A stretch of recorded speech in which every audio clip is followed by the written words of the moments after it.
തലമുറകളായി നാം SSLC പരീക്ഷകൾക്കും അതോടൊപ്പം SSLC പരീക്ഷാ റിസൾട്ടിനും വലിയ പ്രാധാന്യമാണ് നൽകുന്നത്.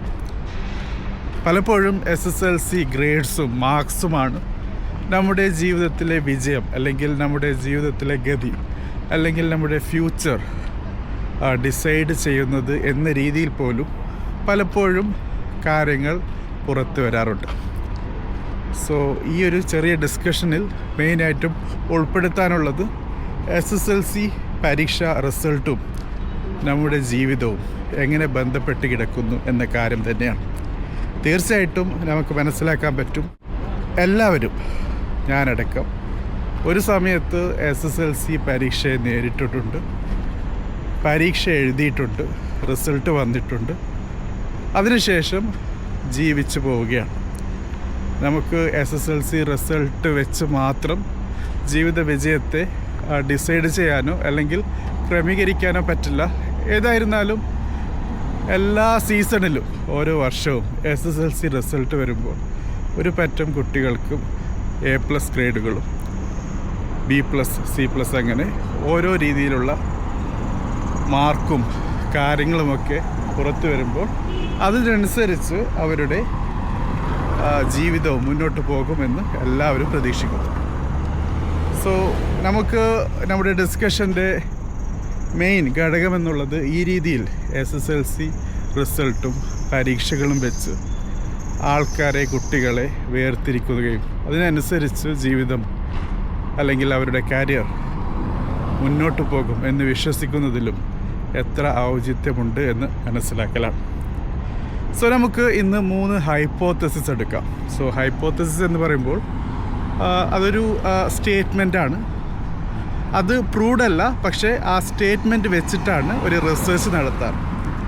സോ ഹൈപ്പോത്തസിസ് സർട്ടൻ കണ്ടീഷൻ വെച്ച് പ്രൂവ് ആകുമ്പോൾ അല്ലെങ്കിൽ അത് സാറ്റിസ്ഫൈ ചെയ്യുമ്പോൾ അതിന് തിയറമെന്നും, എല്ലായ്പ്പോഴും മാക്സിമം കണ്ടീഷൻസിലും ആ തിയറം ശരിയായി വരുമ്പോൾ അതിനെ ലോ, നിയമമായിട്ടും പറയും.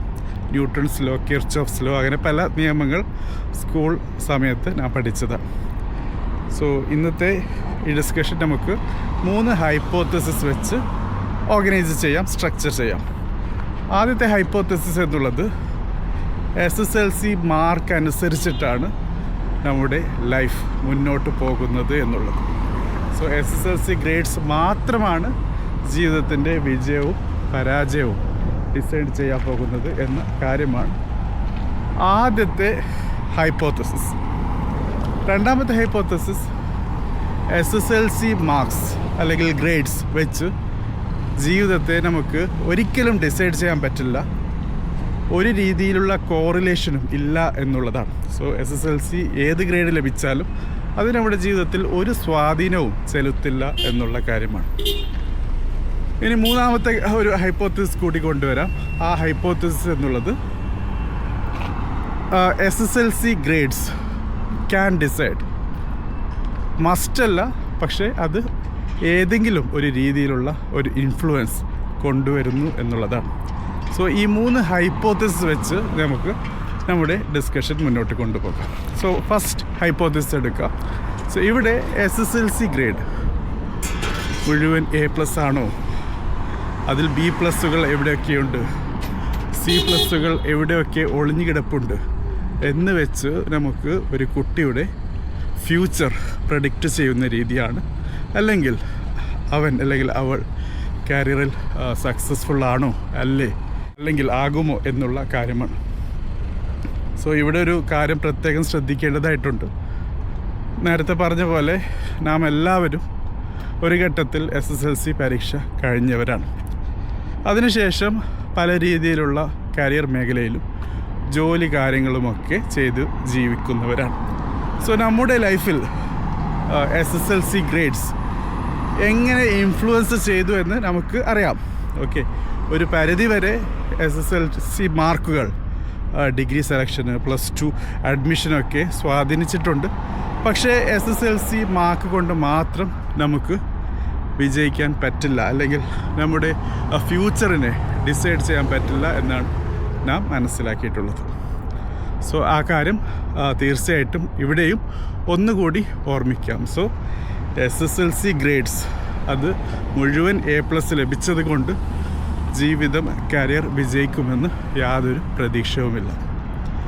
ഈവൻ എക്സ്ട്രീം കേസ് പറയുകയാണ്, A+ മുഴുവൻ ലഭിച്ച കുട്ടികളിൽ മാക്സിമം പേരും +2-ൽ ആ രീതിയിലുള്ള പെർഫോമൻസ് കൈവരിക്കുന്നില്ല എന്നുള്ളതാണ് സത്യം. സോ SSLC മാർക്ക് കൊണ്ട് മാത്രം നമുക്ക് ഒരാളുടെ ഈവൻ ഹയർ എഡ്യൂക്കേഷൻ അല്ലെങ്കിൽ എഡ്യൂക്കേഷൻ രീതിയിലുള്ള പെർഫോമൻസ് പോലും കൺസിസ്റ്റൻ്റായി വരുന്നില്ല എന്നുള്ളതാണ്. സോ ഈ ഒരു കാര്യം തീർച്ചയായിട്ടും നമുക്ക് നമ്മുടെ ഹൈപ്പോത്തസിസ് ഫസ്റ്റ്, അതായത് SSLC ഗ്രേഡ് നമ്മുടെ വിജയത്തെ, ജീവിത വിജയത്തെ, കരിയർ സക്സസ്സിനെ ഡിസൈഡ് ചെയ്യുന്നു എന്ന് മനസ്സിലാക്കി തരുന്നില്ല എന്നുള്ളതാണ്. ഈവൻ A+ മുഴുവൻ ലഭിച്ച കുട്ടികൾക്ക് ഒബ്വിയസ്ലി അവരുടെ ഒരു മെയിൻ അഡ്വാൻറ്റേജ് എന്നുള്ളത് +1 +2-ൽ അവർക്ക് ഏത് കോഴ്സും സെലക്ട് ചെയ്യാനുള്ള ഒരു സ്വാതന്ത്ര്യം, ഫ്രീഡം നൽകുന്നു എന്നുള്ളതാണ്. മാക്സിമം സ്റ്റുഡൻസും ബയോളജി സയൻസ് ആയിരിക്കും സെലക്ട് ചെയ്യുന്നത്. സോ ബയോളജി സയൻസ് സെലക്ട് ചെയ്യുന്നതോടുകൂടി അവർക്ക് humanities, commerce, science, engineering, medicine ഏത് കോഴ്സും ഡിഗ്രി തലത്തിൽ ചെയ്യാൻ പറ്റും എന്നുള്ള ഒരു അഡ്വാൻറ്റേജ് അത് തീർച്ചയായിട്ടുമുണ്ട്. സോ എല്ലാ A+ നേടിയ കുട്ടികൾക്ക് സമൂഹത്തിൽ, കുടുംബത്തിൽ ഒരു വിലയുണ്ട്. അതോടൊപ്പം പല രീതിയിലുള്ള സദസ്സുകളിൽ അവർ ആദരിക്കപ്പെടും, ബഹുമാനിക്കപ്പെടും. അതോടൊപ്പം അവർക്ക് പുരസ്കാരങ്ങളും കാര്യങ്ങളുമൊക്കെ നൽകും എന്നുള്ള കാര്യത്തിൽ യാതൊരു സംശയവുമില്ല. പക്ഷേ ആ കയ്യടികൾക്കും ആദരവുകൾക്കുമൊക്കെ അപ്പുറം ദ ഡേ ആഫ്റ്റർ എന്നുള്ളത് കുറേയും കൂടി ബുദ്ധിമുട്ടുള്ളതായിരിക്കും. കാരണം ഈ കുട്ടികൾ പിന്നീട് കൺസിസ്റ്റൻ്റായി ഒരു പെർഫോമൻസ് കൈവരിക്കുന്നില്ലെങ്കിൽ നാട്ടുകാരും വീട്ടുകാരും ചോദിച്ചു തുടങ്ങും, മുഴുവൻ സബ്ജക്റ്റുകളിൽ A+ ഉണ്ടായിരുന്ന നീ എന്തുകൊണ്ട് ഇപ്പോൾ ഉഴപ്പുന്നു എന്ന ചോദ്യം അവരുടെ മുൻപിൽ വരും. അവർ എടുക്കുന്ന എല്ലാ തീരുമാനങ്ങളും ചോദ്യം ചെയ്യപ്പെടും. If they are not giving ഒരു പോസിറ്റീവായിട്ടുള്ള, സക്സസ്ഫുള്ളായിട്ടുള്ള ഒരു റിസൾട്ട് കൊണ്ടുവരുന്നില്ലെങ്കിൽ. സോ A+ ലഭിച്ച കൂട്ടുകാർ ശ്രദ്ധിക്കേണ്ടത്, ഇപ്പോൾ നിങ്ങൾ നേടിക്കൊണ്ടിരിക്കുന്ന ഈ ഹണിമൂൺ ടൈം എന്നുള്ളത് വളരെ ടെമ്പററിയാണ്. After 1 week, after 1 month, after 1 year, after few years, വർഷങ്ങൾക്ക് ശേഷം നിങ്ങളെ സമൂഹം വളരെ തീക്ഷ്ണമായിട്ട് തന്നെ ചോദ്യം ചെയ്യും. നിങ്ങൾ ചെയ്ത ഓരോ കാര്യത്തെക്കുറിച്ചും, നിങ്ങൾ നേടുന്ന ഓരോ കാര്യത്തെക്കുറിച്ചും, നിങ്ങളെടുത്ത തീരുമാനങ്ങളെക്കുറിച്ചും, നിങ്ങളുടെ പെർഫോമൻസിനെ കുറിച്ചുമൊക്കെ. സോ ആ കാര്യം പ്രത്യേകം ശ്രദ്ധിക്കുക. സോ ഹൈപ്പോത്തസിസ് 1 എന്നുള്ളത് ഇവിടെ നമുക്ക് മനസ്സിലാക്കാൻ പറ്റുന്നത് ഒബ്വിയസ്ലി A+ നേടി എന്നുള്ളത് 10th വരെയുള്ള ഇവരുടെ കുട്ടികളുടെ റിസൾട്ട് മാത്രമാണ് കാണിക്കുന്നത്. അവർ ഓരോ സബ്ജക്റ്റിലും എങ്ങനെ പഠിച്ചു എന്നുള്ളത് മാത്രമാണ്. +1 +2 എന്നുള്ളത് എൻറ്റയർലി ഡിഫറെൻറ്റ് സെനാരിയോ ആണ്. 10th വരെ പഠിച്ചതുപോലെയല്ല. It's very difficult. ഡിഗ്രിയുടെ ഒരു മിനി ഡിഗ്രി ആയിട്ട് നമുക്ക് മനസ്സിലാക്കാൻ പറ്റുന്ന ഒരു കാര്യമാണ്.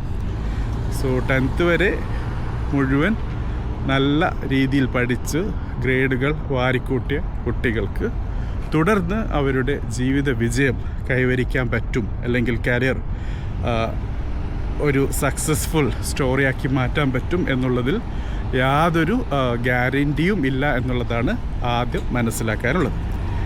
ഇനി നമുക്ക് നമ്മുടെ രണ്ടാമത്തെ ഹൈപ്പോത്തസിസിലേക്ക് പോകാം. അതായത് SSLC ഗ്രേഡ് കൊണ്ട് ഒരു ഗുണവുമില്ല എന്നുള്ളത്. അതും ഒരു തെറ്റായ ഹൈപ്പോത്തസിസാണ്. കാരണം, അല്ലെങ്കിൽ ഒരു തെറ്റായ സ്റ്റേറ്റ്മെൻറ്റാണ്. കാരണം കുട്ടികൾ മുഴുവൻ A+ നേടിയാൽ അവർക്ക് നേരത്തെ പറഞ്ഞ പോലെ സബ്ജക്റ്റുകൾ +2-ന് സെലക്ട് ചെയ്യാനുള്ളൊരു ഫ്രീഡം ലഭിക്കും. സോ അവർക്ക് താല്പര്യമുള്ള സ്ട്രീമുകളിലേക്ക് പോകാനുള്ള ഒരു ചോയ്സ് തീർച്ചയായിട്ടും മുഴുവൻ A+ ലഭിച്ച കുട്ടികൾക്ക് ലഭിക്കുന്നുണ്ട്. സോ അങ്ങനെ അവർക്ക് ലഭിക്കുന്നുള്ളത് കൊണ്ട് തന്നെ അവർക്ക് താല്പര്യമുള്ള ഫീൽഡിൽ +1 +2 സെലക്ട് ചെയ്യാൻ പറ്റും. ഈവൻ BHSC കോഴ്സുകളാണെങ്കിലും. So they can make a decision. അവർക്ക് സെലക്ഷൻ ചോയ്സ് എന്നുള്ളത് കൂടുതലാണ് when compared to other students. So ആ ഒരു ഫ്രീഡം ഉള്ളത് കൊണ്ട് അവർക്കൊരു ഇനീഷ്യൽ അഡ്വാൻറ്റേജ് ലഭിക്കുന്നു if they are scoring high grades. അതല്ലാതെ SSLCയിൽ ഗ്രേഡ് ഉള്ളത് കൊണ്ട്, മുഴുവൻ A+ ഉള്ളത് കൊണ്ട് ഒരു രീതിയിലുള്ള ബെനിഫിറ്റും അഡ്വാൻറ്റേജും ലഭിക്കുന്നില്ല എന്നുള്ളത് ഒരു തെറ്റായ സ്റ്റേറ്റ്മെൻറ്റാണ്. സോ ഹൈപ്പോത്തസിസ് 2 തെറ്റാണ്. ഇനി നമുക്ക് മൂന്നാമത്തെ സിറ്റുവേഷനിലേക്ക് പോകാം. അതായത് SSLC ഗ്രേഡ്സ് ക്യാൻ ഡിസൈഡ്. ചിലപ്പോൾ ചെയ്യും, ചിലപ്പോൾ ചെയ്യില്ല, പക്ഷേ അത് സ്വാധീനിക്കുമെന്നുള്ളതാണ് തേർഡ് ഹൈപ്പോത്തസിസ്. ഒബ്വിയസ്ലി ഇത് കുറേയും കൂടി പ്രാക്ടിക്കലായ ഒരു കാര്യമാണ്. കാരണം SSLC ഗ്രേഡ്സ് എന്നുള്ളത് തീർച്ചയായിട്ടും നമുക്ക് നമ്മുടെ ഹയർ എഡ്യൂക്കേഷന് ഹെൽപ്പ് ചെയ്യും എന്നുള്ള കാര്യത്തിൽ, അല്ലെങ്കിൽ ഹയർ എഡ്യൂക്കേഷൻ കോഴ്സ് സെലക്ഷൻ, അല്ലെങ്കിൽ ഏത് പ്രോഗ്രാം ചെയ്യണം, ഏത് ഡിഗ്രി ചെയ്യണം എന്ന കാര്യത്തിൽ ഹെൽപ്പ് ചെയ്യും. അതിനുശേഷം നമുക്ക് ഏത് ജോലി മേഖലയിലേക്കാണോ പോകേണ്ടത് അതിനെക്കുറിച്ചും ഒരു നല്ല ക്ലാരിറ്റി നൽകും എന്നുള്ള കാര്യത്തിൽ സംശയമില്ല. പക്ഷേ ഇങ്ങനെ നാം ഇഷ്ടപ്പെട്ട ഡിഗ്രി കോഴ്സുകൾ ചെയ്തത് കൊണ്ടോ, എഡ്യൂക്കേഷൻ സെലക്ട് ചെയ്ത് കൊണ്ടോ, ഇഷ്ടപ്പെട്ട ജോലി ലഭിച്ചത് കൊണ്ടോ അത് നമ്മുടെ ജീവിത വിജയം ആയിരിക്കും എന്ന് പ്രത്യാശിക്കുന്നത് കുറേയും കൂടി കടുത്ത് ചിന്തിക്കുന്ന രീതിയാണ്. സോ അത് സത്യമല്ല. You can go to any elders including your parents. അവരോട് ചോദിക്കാം, നിങ്ങൾ ഇഷ്ടപ്പെട്ട കോഴ്സ് ചെയ്തു, ഇഷ്ടപ്പെട്ട ജോലി ലഭിച്ചു, ഇഷ്ടപ്പെട്ട രാജ്യത്ത് മാറി ജീവിക്കുന്നു, നിങ്ങൾ ഹാപ്പിയാണോ എന്ന് ചോദിക്കാം. Obviously nobody is happy. എല്ലാവർക്കും പ്രശ്നങ്ങളുണ്ട്. Greenery on the other side, അക്കരെ പച്ച എന്നൊക്കെ പറയുന്ന ഒരു കാര്യം, അല്ലെങ്കിൽ ലഭിക്കാത്ത കാര്യത്തെക്കുറിച്ചുള്ള ഒരു രീതിയിലുള്ള എന്താ പറയുക റിഗ്രറ്റ് തീർച്ചയായിട്ടും എല്ലാവർക്കുമുണ്ട്. സോ ജീവിതമെന്നുള്ളത് ഈ ഭൂമിയിൽ ഒന്നാണുള്ളത്. At any point of time we have to make a decision. ഒരു തീരുമാനമെടുക്കണം. ആ തീരുമാനം എടുത്തതിനനുസരിച്ചായിരിക്കും നമ്മുടെ ലൈഫ് മുന്നോട്ട് പോകുന്നത്. അങ്ങനെ ലൈഫ് മുന്നോട്ട് പോകുമ്പോൾ ഒബ്വിയസ്ലി ചില കാര്യങ്ങളിൽ നിന്ന് മാറി നിൽക്കേണ്ടതായിട്ട് വരും, ചില കാര്യങ്ങൾ നേടാൻ വേണ്ടി. അങ്ങനെ നേടി മുന്നോട്ട് പോകുമ്പോൾ നാം തിരഞ്ഞെടുത്ത വഴികൾ അത് നമ്മെ ഒരു ലക്ഷ്യത്തിലേക്കാണ് നയിക്കുന്നത്, മറിച്ച് മറ്റു പല ദിശകളിൽ നിന്നും മാറി പോകുന്നുണ്ട്. സോ പിന്നീട് അത് നമുക്ക് വലിയ രീതിയിലുള്ള കുറ്റബോധം കൊണ്ടുവരാനും സാധ്യതയുണ്ട്. സോ മനുഷ്യന്മാർ പൊതുവെ ലഭിക്കാത്തതിനെക്കുറിച്ച് ചിന്തിക്കുകയും ആകുലതപ്പെടുകയും അതിനെക്കുറിച്ച് ടെൻഷൻ അടിക്കുന്ന ആളൊക്കെയാണ് എല്ലാവരും. സോ അങ്ങനെയുള്ള കാര്യം എല്ലാവരുടെ ലൈഫിലും വരും. സോ നിങ്ങൾ SSLCയിൽ എത്ര ഗ്രേഡ് വാങ്ങിച്ചു, A+ എത്രയൊക്കെ ഉണ്ട് എന്നുള്ളത് ആഫ്റ്റർ 10 years, 15 years, 20 വർഷം കഴിഞ്ഞ്, 30 വർഷം കഴിഞ്ഞൊക്കെ അത് വെറും ഒരു സ്കോർ കാർഡായി മാത്രം ഒതുങ്ങുന്നു. പലപ്പോഴും പറയാറുണ്ട് SSLC സർട്ടിഫിക്കറ്റ് എന്നുള്ളത് ഡേറ്റ് ഓഫ് ബർത്ത് കൺഫേം ചെയ്യാനുള്ള, അല്ലെങ്കിൽ നമ്മുടെ പേര്, ഒഫീഷ്യൽ പേര് കൺഫേം ചെയ്യാനുള്ള ഒരു ഡോക്യുമെൻ്റായി മാത്രം മാറിപ്പോകുന്നു എന്നുള്ളത് പലപ്പോഴും എല്ലാവരും പറയുന്ന കാര്യമാണ്. ആഫ്റ്റർ 20-30 years ആ രീതിയിലുള്ള ഒരു റിയലൈസേഷൻ കൂടി വരുന്നുണ്ട്. സോ ഹൈപ്പോത്തസിസ് 3 എന്നുള്ളതാണ് നമുക്ക് കുറേയും കൂടി പ്രാക്ടിക്കലായി, പ്രാഗ്മാറ്റിക്കായി എടുക്കാനുള്ളത്.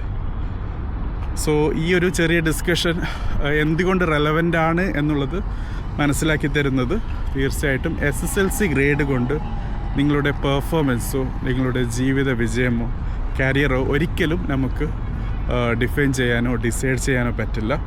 ബട്ട് ഇറ്റ് ക്യാൻ ഇൻഫ്ലുവൻസ്, നിങ്ങൾ എവിടെ എത്തിച്ചേരും എന്ന കാര്യത്തെക്കുറിച്ച് ചെറിയൊരു ബോധ്യം നമുക്ക് നൽകിത്തരും. പക്ഷേ അത് വെച്ച് മാത്രം നമുക്ക് നമ്മുടെ ലൈഫിനെ ഡിഫൈൻ ചെയ്യാൻ പറ്റില്ല.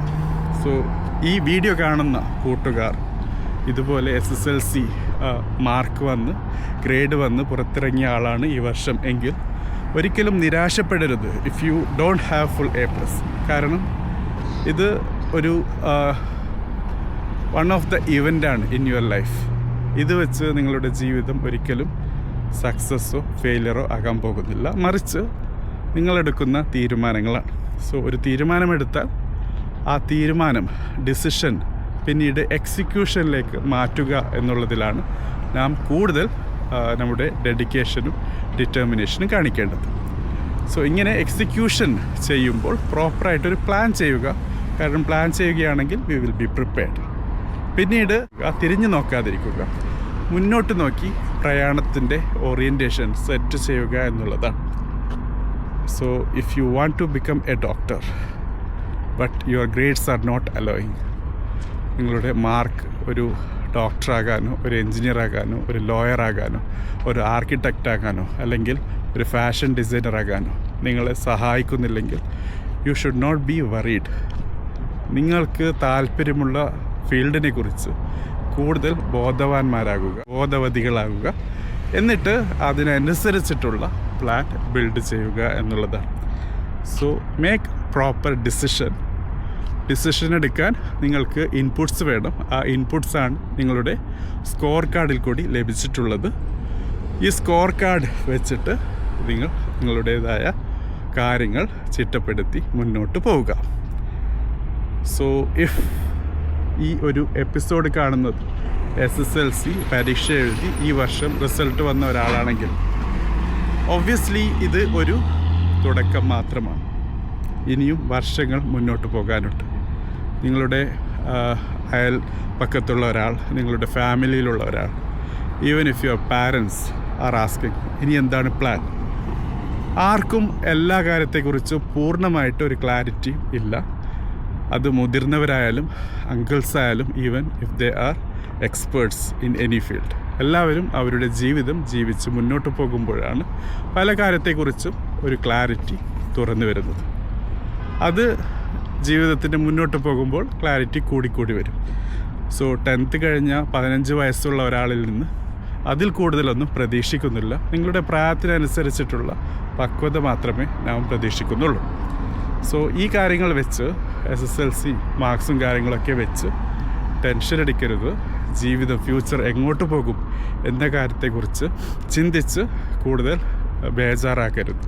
ഓക്കെ, എല്ലാ കാര്യവും അതിൻ്റെ സമയത്ത് നടക്കും. പക്ഷേ നാം ചെയ്യേണ്ടത് ഒരു ടെമ്പററി സെറ്റ് ബാക്ക്, ഫെയിലിയർ അല്ലെങ്കിൽ നാം വിചാരിച്ച ഒരു റിസൾട്ട് വന്നിട്ടില്ലെങ്കിൽ അതിൽ തളർന്നു പോകാതിരിക്കുക എന്നുള്ളതാണ്. ജീവിതം അത് മരിക്കും വരെ മുന്നോട്ട് പോകും. തല ഉയർത്തി ജീവിക്കുക, ടെൻഷൻ അടിക്കരുത്, ഡിപ്രഷനിൽ പോകരുത്, മുമ്പോട്ട് നോക്കി ജീവിക്കുക. എനിവേ, നിങ്ങളുടെ അഭിപ്രായം, if you are A SSLC student അല്ലെങ്കിൽ പാസ്സായ ഒരാളാണ്, അല്ലെങ്കിൽ SSLC കഴിഞ്ഞ് ഡിഗ്രി ചെയ്യുന്ന ഒരാളാണ്, അല്ലെങ്കിൽ വർഷങ്ങൾ കഴിഞ്ഞ് SSLC മാർക്ക് ഷീറ്റ് നോക്കി നെടുവീർപ്പെടുന്ന ഒരാളാണെങ്കിൽ ഓരോ കാറ്റഗറിയിലുള്ള ആൾക്കാർക്കും അവരുടെ അഭിപ്രായം കമൻറ്റ് ബോക്സിൽ രേഖപ്പെടുത്താം. വളരെ രസകരമായ കാര്യമായിരിക്കും. കാരണം എല്ലാ ജനറേഷൻ ആൾക്കാർക്കും അവരുടേതായ വളരെ ഇൻട്രസ്റ്റിംഗ് ആയ ഒരു സ്റ്റോറി ഉണ്ടാകും with respect to their SSLC grades marks. So സമൂഹത്തിൽ, നാട്ടിൽ നിന്നും വീട്ടിൽ നിന്നും അല്ലെങ്കിൽ ചുറ്റുപാടിൽ നിന്നും ലഭിക്കുന്ന സ്വീകാര്യത ഫോർ യുവർ ഫുൾ A+ എന്നുള്ളത് ഒരു ടെമ്പററി മാത്രമായ ഒരു സിറ്റുവേഷനാണ്. ആഫ്റ്റർ വീക്സ്, മന്ത്സ് കാര്യങ്ങൾ മാറും. ഇന്ന് മുഴുവൻ A+ ലഭിച്ച കൂട്ടുകാർ ചിലപ്പോൾ നാളെ അവർ പല കാര്യത്തിലും ബുദ്ധിമുട്ട് അനുഭവിക്കുന്നവരായിരിക്കാം. സോ അത് ഒന്നിനുമുള്ള ഒരു ഗ്യാരണ്ടി അല്ല, പ്രത്യേകിച്ച് കരിയർ സക്സസ്സിനും ജീവിതത്തിലെ വിജയത്തിനും സന്തോഷത്തിനുമൊക്കെ. സോ നമ്മുടെ ഗ്രേഡ് വെച്ച് ലൈഫിനെ ഗ്രേഡ് ചെയ്യാതിരിക്കുക. Thank you for watching.